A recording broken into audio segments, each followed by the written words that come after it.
Vincent is shocked to see his aura and discovers he is a deviant, while Ray seems proud of him. He reaches him in no time and tries to attack him, but he dodges his attack.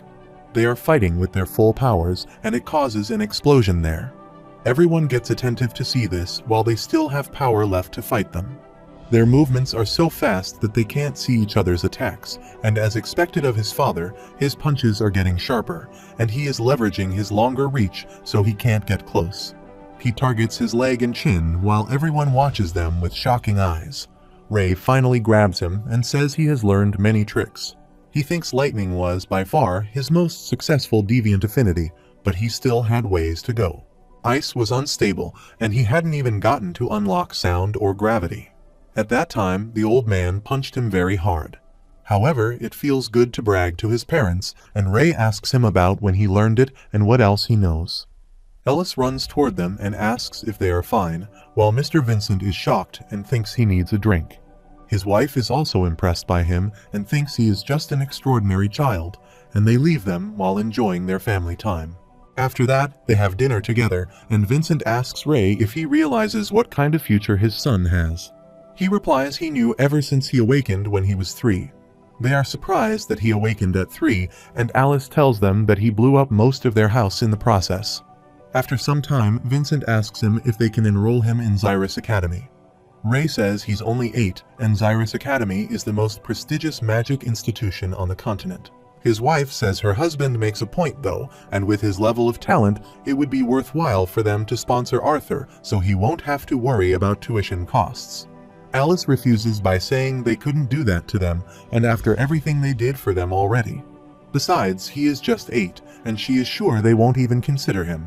Vincent says he does a lot of business with the famed director of Xyrus Academy and can talk to her. Arthur interrupts them and asks if he can say something, seeing as this will affect his future. After dinner, Ellie sleeps peacefully in her room. His parents are still with him, and Alice says she still can't believe he is there with them, all grown into a handsome boy. Arthur says he has changed a lot since they last saw him, while Ray says he is still their son, no matter how much he has changed. Even after discovering he was a deviant mage capable of perhaps becoming one of the strongest mages in the future, that was still only the second best news today. Alice is sad, saying he is probably too grown up for his old mother to kiss her goodnight, but she gets happy when he kisses her and says goodnight. Ray gets up and asks Alice to leave his room so that he can get some sleep. She then asks him to go shopping with his sister tomorrow. He needs some new clothes, which will be a good chance for them to bond. Ray also advises him not to hold it against Vincent for being so excited earlier since he means well. A few hours ago at the dining table, he said he had just reunited with his family today, and he asked him if he could spend some time with them before deciding whether to leave them again to attend this academy. Vincent says he is right and getting a bit ahead of himself, but when he gets up, he excuses them. He left the dining table and everyone just watched him, surprisingly. He then walks through the balcony, and Lily follows him and says if he heads that way, then he will end up in one of his cellars. She asks him to follow her, and she knows a better place. She takes him to the kitchen and says they have a guest today. The maid asks if he is that child who burned half of the lawn she worked so hard to maintain. He apologizes for the trouble he has caused, and they invite them to sit with them. He observes Lily was pretty quiet before, but he guesses this is what she usually likes. She asks them if they have any duck meat left, and the maid asks her to be careful. Her mother has been getting suspicious because she has been gaining weight recently, and she says she is not allowed to talk about that. A maid tells Arthur that she sneaks there often when stressed, and he wonders what she stresses. The butler says Sir and Madam's greatest wish is for their daughter to awaken as a mage despite either of them being one themselves. Lily also wants to be a mage, but it is still a lot of pressure on a little girl. At present, he asks Ray not to worry, and he can tell that the Helstia family are nice people who mean well. The next morning, Sylvie wakes him up, and he asks her if she is excited about the day. He wonders how Tesha is doing.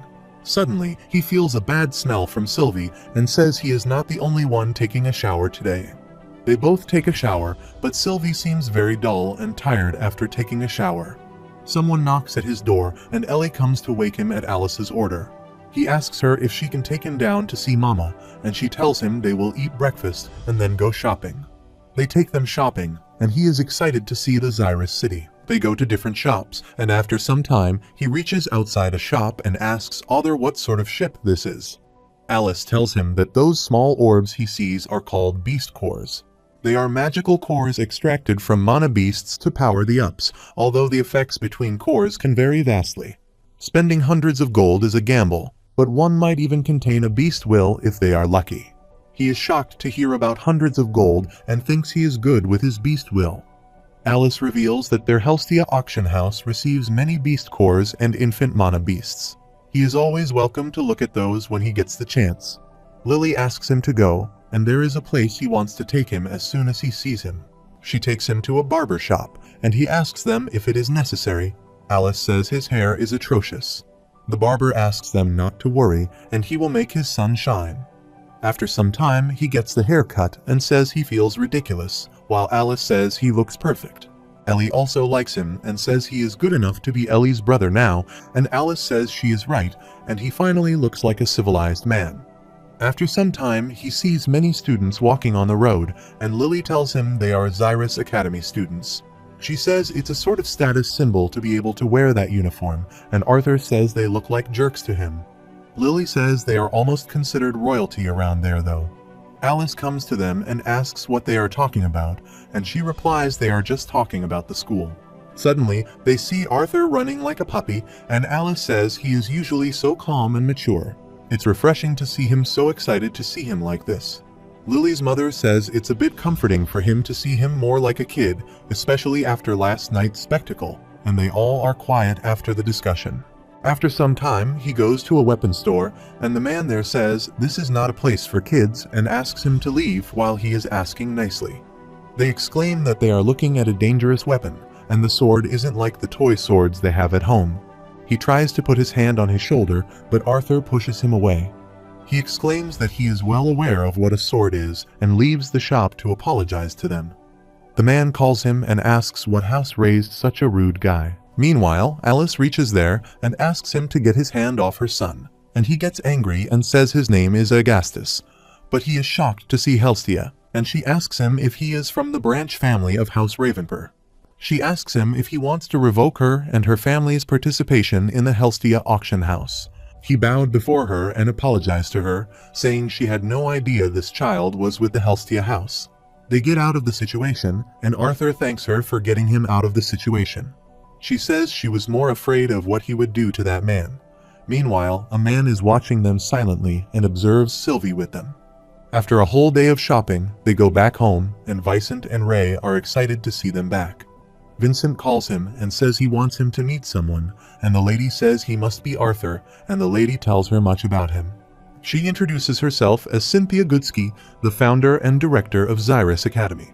It is revealed that the Xyrus Academy is an institution hailed as the holiest sanctuary for any would-be mage privileged enough to have both the background and talent to enter. It is a breeding ground for acclaimed scholars, guild members, leaders, royal guards, and military powerhouses. Anyone who has made an impact in this world had ties with Xyrus Academy, and that was the kind of fame this school held and insurmountable titan compared to the countless other academies scattered over this continent.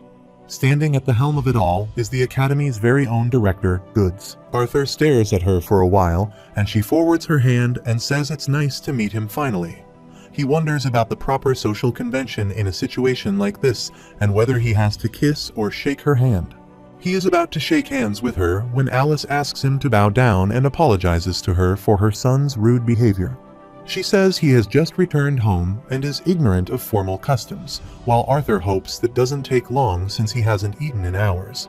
She says it's all right, and she is the rude one for intruding at such a late hour. But she can't refuse a favor from Vincent after all his great contributions to Xyrus Academy. He says he is just helping out the Academy, hoping Lily will attend one day. She gets sad on hearing this, and the director says it isn't very often that she takes a house trip to visit potential students. Still, Vicent piqued her interest when he insisted that a prodigy of the highest caliber was currently living in his home. She asks his guide to lead them to an open space so he can see a demonstration while Arthur asks if he can at least eat something. She leads her the way, and Vincent says they have a wonderful paved courtyard suitable for the demonstration. Arthur is sad because he feels hungry and thinks it looks like they won't be eating dinner anytime soon. She observes Eleceed there and asks if it is his father's contracted beast, and he tells her that she is his bond and she hatched just a few months ago. She calls him interesting and says many nobles there purchase mana beasts to form a contract, but she has never seen a mana beast like her. Arthur says her mother was some sort of scaled wolf with small wings, and she was almost dead, protecting her egg when he stumbled into her nest.